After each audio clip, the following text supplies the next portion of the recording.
Enkya ya leero edduuka lya Select Garments eribadde limanyiddwa ennyo mu kutunda amasuuti wano ku Forest Mall e Lugogo limenyeddwa bannyondo ba kkooti era ebintu bye ne biwambibwa oluvanyuma lw'okulemwa okusasula ensimbi eziri mu bukadde 520 zonna nga zaali za bupangisa.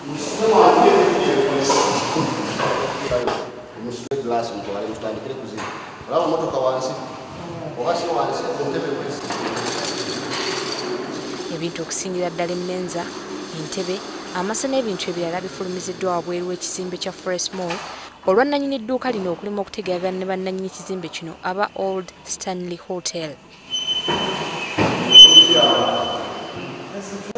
Abakulira kampuni eno balema okukkanya ne Robert ahimbisibwe nnanyini Select Garments ku ngeri gy'alina okusasulamu ensimbi ze bamubanja era ne batuuka n'okugenda mu kkooti y'ebyobusuubuzi okubatawulula ng'eno ye yalagidde okuwamba ebintu bye. Wabula nga bagamba nti akufumbira ey'omutwe omufumbira yabigende mwenkanya evvumbe. Ahimbisibwe olwawulira nti ebintu bye bagenda kubiwamba n'atwala amasuuti ge gonna ku ttabi lya Select Garments eddala erisangibwa Embalala ng'era musangiddwa mu bokisi omu n'entebe kuno nga kwogase n'amasa n'emmenza. Kkooti n'egaana ogiyimiriza. Kkooti bwe yagaana ogiyimiriza ne tusalawo tugende mu maaso tukole ki? Tutwale ekiragiro kya kkooti nga bwe yatugamba. Select kye yakola yajja wano ekiro n'ajja mu sitooko yenna engoye zonna amasuuti gonna n'agatwala n'alekamu obuntu butini nga nammwe bwe mubulabye.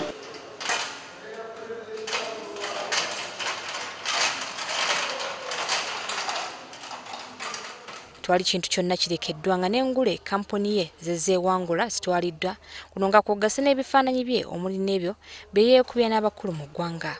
Kati naffe ne tusalawo katutwale obwo obutono bwe yalekamu then tujja kukola ripooti yaffe tuweeyo mu kkooti then tujja agenda Embalala gye batugamba gy'alina edduuka eddala eddene tufune balance. Oluvanyuma ebintu bino bitiikiddwa ku mmotoka n'ebyongerayo. Tugezezzaako okutuukira ahimbisibwa ku nsonga eno n'atwepena era essimu zaffe aganirira ddala okuzikwata.